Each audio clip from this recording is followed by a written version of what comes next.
ഈശോ മിശിഹായിക്ക് സ്തുതിയായിരിക്കട്ടെ. പ്രിയപ്പെട്ട സഹോദരങ്ങളെ, നിങ്ങളുടെ പ്രാർത്ഥന കൊണ്ട് ക്ലാസ്സുകളും ടോക്കുകളും എല്ലാം നന്നായിരുന്നു കേട്ടോ. ഞാൻ ഇന്നലെ പ്രാർത്ഥിക്കാൻ വേണ്ടി പറഞ്ഞായിരുന്നല്ലോ. ഇപ്പോൾ ചില ആദ്യമായിട്ട് കാണുന്നവർ ചിലപ്പോൾ ചിന്തിച്ചിട്ടുണ്ടാകും ഇപ്പോൾ എന്താ വിഷയം എന്നുള്ളത്. അത് ഇന്നലത്തെ വീഡിയോ ഒന്ന് എടുത്ത് നോക്കിയാൽ മതി, അപ്പോൾ അത് മനസ്സിലാക്കാൻ വേണ്ടി പറ്റും കേട്ടോ. സഹോദരങ്ങളെ, പലപ്പോഴും നമ്മുടെ കാരണവന്മാരൊക്കെ ഇങ്ങനെ പറയാനുള്ള കാര്യമുണ്ട്, എൻ്റെ കർത്താവേ കാത്തോളണേ, കാത്തുകൊള്ളണേ, സഹായിക്കണമേ എന്നൊക്കെ പറഞ്ഞ് പ്രാർത്ഥിക്കാറുണ്ട്. എൻ്റെ സഹോദരങ്ങളെ, ഈശോ ഇവിടെ കാത്തുകൊള്ളണമേ എന്ന് പറഞ്ഞ് പ്രാർത്ഥിക്കുന്ന വളരെ പ്രധാനപ്പെട്ട ഒരു കാര്യമുണ്ട്. യൂദാസിൻ്റെ ലേഖനത്തിൽ അതിൻ്റെ 21-ാമത്തെ വാക്യത്തിലാണ് വചനം പഠിപ്പിക്കുന്നത്.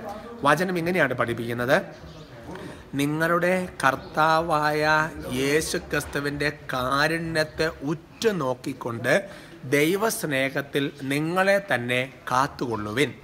അതെന്തിനു വേണ്ടിയാണ് തുടക്കത്തിൽ പറയുന്നത്? നിത്യജീവിതത്തിനായിട്ട്. അപ്പോൾ അതുകൊണ്ട് എൻ്റെ സഹോദരങ്ങളെ, നമ്മളെ കാക്കണം. എന്തിനു വേണ്ടിയാണ്? നിത്യജീവിതത്തിന് വേണ്ടി എന്ത് ചെയ്യേണ്ടേ? കർത്താവായ യേശു ക്രിസ്തുവിൻ്റെ കാരുണ്യത്തെ ഉറ്റു നോക്കണം. അപ്പോൾ നമ്മുടെ ജീവിതത്തിൽ എൻ്റെ സഹോദരങ്ങളെല്ലാം ഈശോയുടെ കാരുണ്യമാണ്. ഈശോ കാരുണ്യം കാണിക്കാൻ നമുക്ക് എന്തെങ്കിലും ചെയ്യാൻ പറ്റുമോ? ഇപ്പം ഞാനിത് എടുക്കുന്നത് എങ്ങനെ? ഈശോയുടെ കാരുണ്യം കാണിക്കുന്നുണ്ടാണ്. ഇപ്പം നമ്മൾ ചിന്തിക്കുന്നുണ്ട്, അപ്പോൾ ഞാനിപ്പോൾ ഉദാഹരണം പറഞ്ഞാൽ ചോറുണ്ടെന്നു എങ്ങനെ ചെയ്യുന്നത്? അതിൽ ഈശോയുടെ കാരുണ്യം വേണം. ഈശോ കരുണ കാണിച്ചത് കൊണ്ടാണ് അല്ലേ? അപ്പോൾ ഈശോയുടെ കാരുണ്യം, ഇപ്പോൾ ഒരു പാപത്തിൽ വീണുപോയി വിഷമിക്കരുത്. അതിനെപ്പോഴും കർത്താവിൻ്റെ കാരുണ്യത്തെ വേണം ഉറ്റു നോക്കാൻ. ശിക്ഷിക്കുന്ന ദൈവം അല്ല, രക്ഷിക്കുന്ന ദൈവമാണ് അവിടെ. ഈശോയുടെ കാരുണ്യത്തെ ഉറ്റു നോക്കിക്കൊണ്ട് എന്ത് ചെയ്യണം? ദൈവസ്നേഹത്തിൽ കാത്തുകൊള്ളണം എന്ന് പറഞ്ഞാൽ, പ്രിയപ്പെട്ട സഹോദരങ്ങളെ, ഉദാഹരണം പറഞ്ഞാൽ കാത്തുകൊള്ളുക എന്ന് പറഞ്ഞാൽ എന്താണ് സഹോദരങ്ങളെ? സംരക്ഷിക്കുക, പരിപാലിക്കുക. അപ്പോൾ അത് ദൈവസ്നേഹത്തിൽ കാത്തുകൊള്ളണം.